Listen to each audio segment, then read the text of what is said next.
Golden fried prawn বলস এই রেসিপিটা আমরা প্রায়শই বিভিন্ন টিবেটান বা চাইনিজ রেস্টুরেন্টে গিয়ে অর্ডার করে থাকি। তবে আমার খাওয়া কলকাতার সেরা গোল্ডেন ফ্রাইড প্রন বলস কিন্তু ব্লু পপি থাকালির।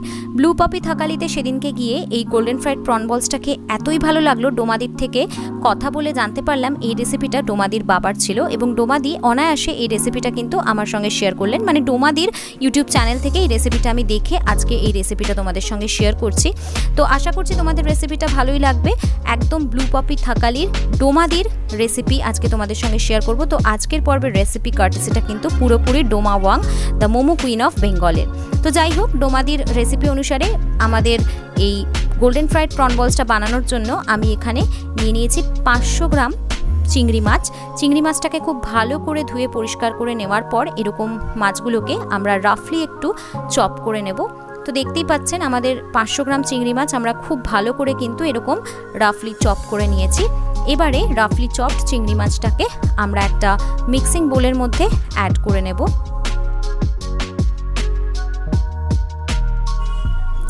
এবারে আমরা মিক্সিং বোলের মধ্যে অ্যাড করব একটা ডিম, তারপর অ্যাড করব নুন অ্যাজ পার টেস্ট, মানে স্বাদ অনুসারে। তারপরে আমরা অ্যাড করব সামান্য পরিমাণ একটু ব্ল্যাক পেপার পাউডার বা গোলমরিচের গুঁড়ো, প্রায় হাফ টিস্পুন পরিমাণ আমি এখানে অ্যাড করলাম।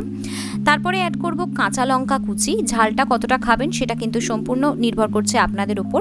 আমি একটু বেশি ঝাল পছন্দ করি, তাই আমি এখানে প্রায় 6টা মতো কাঁচা লঙ্কাকে কুচিয়ে নিয়েছি। তারপরে আমরা অ্যাড করব রসুন কুচি। রসুনের ফ্লেভারটা কিন্তু এই গোল্ডেন ফ্রাইড প্রন বলসে খুব ভালো লাগে, তাই আমি একটু বেশি পরিমাণেই রসুন কুচি নিয়েছি, প্রায় 2 টেবিল স্পুন পরিমাণ। তারপরে অ্যাড করলাম 2 টেবিল স্পুন পরিমাণ কর্নফ্লাওয়ার। এবারে সমস্ত কিছুকে খুব ভালো করে আমরা একটা স্পুনের সাহায্যে মিক্স করে নেব। প্রথমেই কিন্তু আমরা খুব বেশি পরিমাণ কর্নফ্লাওয়ার দিয়ে দেব না একেবারেই, তাহলে কিন্তু চিংড়ি মাছের টেস্টটা খুব একটা ভালো লাগবে না। কর্নফ্লাওয়ারটা এখানে একটা বাইন্ডিং এজেন্টের কাজ করে, তাই যতটুকুনি বাইন্ডনেসের জন্য দরকার ঠিক ততটুকুনি কর্নফ্লাওয়ার আমরা দেব, না হলে চিংড়ি মাছের ফ্লেভারটা কিন্তু কম লাগবে।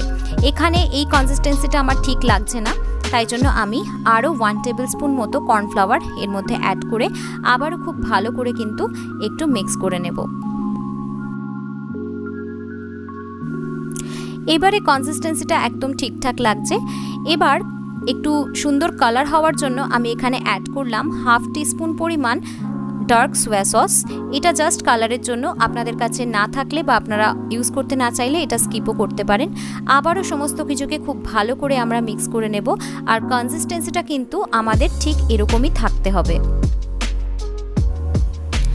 একবার হাত দিয়ে আমরা একটু চেক করে নেব যে এরকম একটা আমরা শেপ দিতে পারছি কিনা। একদম টাইট গোল গোল বল শেপ করার দরকার নেই, তাহলে কিন্তু অনেক বেশি বাইন্ডিং এজেন্টের দরকার হবে এবং টেস্টটা অত ভালো হবে না। তো এবারে আমরা কড়াইয়ের মধ্যে দিয়ে দেব বেশ অনেকটা পরিমাণে সাদা তেল বা রিফাইন্ড অয়েল। এটা যেহেতু ডিপ ফ্রাইড একটা রেসিপি, সেই জন্য তেলটা একটু বেশি পরিমাণেই লাগবে। তেলটা যখন খুব ভালোভাবে গরম হয়ে যাবে তখন আমরা সামান্য পরিমাণ এরকম এই মিক্সচারটা হাতে করে নিয়ে তেলের মধ্যে ঠিক বড়ার শেপে আমরা দিয়ে দেব। এইভাবেই কিন্তু আমাদের তেলের মধ্যে সমস্ত চিংড়ি মাছের বলসগুলোকে এরকম দিতে হবে বল শেপে। এটা একদম গোল গোল বল শেপ যদিও হবে না, একটু তেরা বেঁকা টাইপেরই হবে, আর সেটা হলেই কিন্তু দেখতেও ভালো লাগে এবং খেতেও ভালো লাগে অ্যাজ পার ডোমাদি। আর ডোমাদির ব্লু পপিতেও কিন্তু এরকমই শেপের দেখতে হয় প্রন বলসগুলো। তো এরকমভাবে এক এক করে আমরা সমস্ত প্রন বলসগুলো দিয়ে দেবো। সবকটা বলস খুব বেশি বড় সাইজ করার দরকার নেই, তাহলে ভেতরটা একটু কাঁচা থেকে যেতে পারে। এরকম ছোট ছোট বলস হলেই কিন্তু টেস্টটা বেশি ভালো হয়।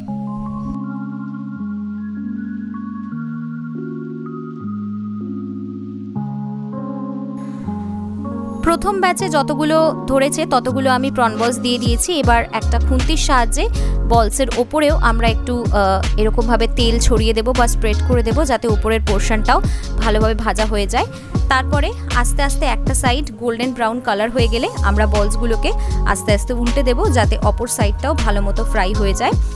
এরকম বেশি তেলে ডিপ ফ্রাই করে ভাজলেই কিন্তু এরকম গোল্ডেন কালারটা আসে। অল্প তেলে শ্যালো ফ্রাই করলে বা ডিপ ফ্রাই না করলে কিন্তু গোল্ডেন কালারটা প্রপারলি আসে না। তো এরকম নেড়ে চেড়ে উল্টে পাল্টে আমাদের ক্রিস্পি এবং গোল্ডেন ব্রাউন কালার হয়ে আসা অবধি এগুলোকে ভেজে নিতে হবে। সন্ধ্যের চা কফির সঙ্গে অ্যাজ আ ইভিনিং স্ন্যাক্স এই গোল্ডেন ফ্রাইড প্রন বলসগুলো কিন্তু জাস্ট জমে যাবে। তো দেখতেই পাচ্ছেন গোল্ডেন ফ্রাইড প্রনসগুলো একদম গোল্ডেন ব্রাউন করে আমি ভেজে নিয়েছি, সুন্দর কালার চলে এসছে এবং ক্রিস্পি দেখতে লাগছে। এবারে তেল ঝরিয়ে আমরা প্রন বলসগুলোকে একটা সার্ভিং প্লেটের মধ্যে তুলে দেব এবং গরম গরম সার্ভ করব। ডোমাদির এই রেসিপিতে গোল্ডেন ফ্রাইড প্রন বলসটা আমার খুবই টেস্টি হয়েছিল, আপনারাও করে দেখতে পারেন, আপনাদেরও আশা করছি ভালো লাগবে। তবে বেস্টটা খাওয়ার জন্য কিন্তু ব্লু পপি থাকালিতে অতি অবশ্যই ভিজিট করতে হবে।